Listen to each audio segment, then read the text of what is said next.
നമസ്തേ. ഞാനിന്ന് നിങ്ങളോട് ഒരു കഥ പറയാനായി വന്നിരിക്കുകയാണ്. ഇതൊരു കഥയല്ല, എൻ്റെ ഒരു അനുഭവമാണ്. ഈ അടുത്ത ഒരു ദിവസം ഞാനും എൻ്റെ ഇളയ മകളും കൂടി ഗുരുവായൂർ ക്ഷേത്രത്തിൽ ദർശനത്തിനായി പോയി. അറിയാമല്ലോ, അവിടെ നല്ല തിരക്കായിരുന്നു. ഒരുപാട് സമയം ക്യൂവിൽ നിൽക്കേണ്ടതായി വന്നു.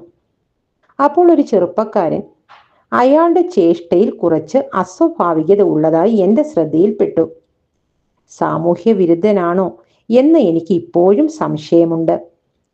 അയാൾ ഇങ്ങനെ പെൺകുട്ടികളെയൊക്കെ രൂക്ഷമായിട്ട് നോക്കിക്കൊണ്ട് നിൽക്കുന്നു. സത്യം പറഞ്ഞാൽ അത് കണ്ടപ്പോൾ എനിക്ക് ഭയമാണ് തോന്നിയത്. കാരണം എൻ്റെ കൂടെ വേറെ ആരുമില്ല, ഞാനും എൻ്റെ മകളും മാത്രമേ ഉള്ളൂ. ഞാൻ മകളോട് പറഞ്ഞു, നീ അങ്ങോട്ട് ശ്രദ്ധിക്കേണ്ട. നമ്മൾ ശ്രദ്ധിക്കുന്നതായി തോന്നിയാൽ ഇനിയും അയാൾ നമ്മളെ നോക്കിയാലോ? ഭയത്തോടെ ഞാൻ അവളോട് പറഞ്ഞു. എങ്കിലും എൻ്റെ ശ്രദ്ധ അയാളിലായിരുന്നു. അങ്ങനെ ക്യൂ അവസാനിക്കാറായി. പിന്നീട് അറിയാമല്ലോ, അത് കഴിയുമ്പോൾ പിന്നെ നല്ല തിരക്കാണ് അകത്തേക്ക് കയറാനായി. അപ്പോൾ എൻ്റെ ഭയം ഇരട്ടിച്ചു. ഭഗവാനെ, ഇയാൾ ഇനിയും ഈ തിരക്കിലേക്ക് കയറിയാൽ എന്തെങ്കിലും അരുതാത്തത് സംഭവിക്കുമോ? ഇതായിരുന്നു എൻ്റെ ഭയത്തിൻ്റെ കാരണം. ഞാനത് മകളോട് പറഞ്ഞു. ഇയാളൊന്ന് ഇവിടെ നിന്ന് പോയിരുന്നെങ്കിൽ.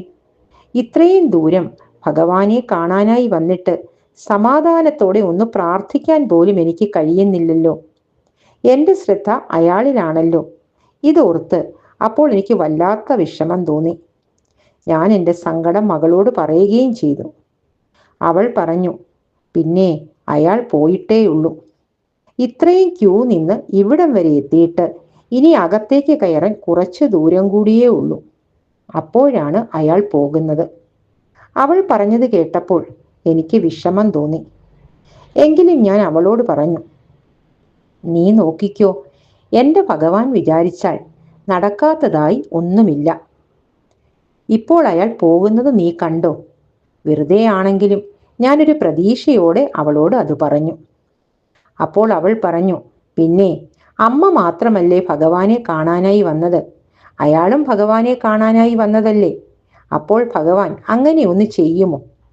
അപ്പോൾ ഞാൻ അവളോട് പറഞ്ഞു, അയാളുടെ ഉദ്ദേശശുദ്ധി നല്ലതാണെങ്കിൽ ഒരിക്കലും ഭഗവാൻ അങ്ങനെ ചെയ്യില്ല. അയാൾക്ക് ഭഗവാനെ കാണാം. മറിച്ചാണെങ്കിൽ തീർച്ചയായും ഭഗവാൻ ഇതിന് എന്തെങ്കിലും ചെയ്യും. അത്ഭുതമെന്ന് പറയട്ടെ. ഇത് പറഞ്ഞ് കുറച്ചു കഴിഞ്ഞപ്പോൾ അയാളെ അവിടെ എങ്ങും കണ്ടില്ല. ക്യൂ കഴിഞ്ഞ് ആ തിരക്കിനിടയിലൂടെ സമാധാനത്തോടെ കയറി എനിക്ക് ഭഗവാനെ സമാധാനത്തോടെ പ്രാർത്ഥിച്ചു തൊഴുവാനും സാധിച്ചു. ഇതെല്ലാം എൻ്റെ ഭഗവാന്റെ അത്ഭുത ലീല എന്നല്ലാതെ എന്തു പറയാനാണ്?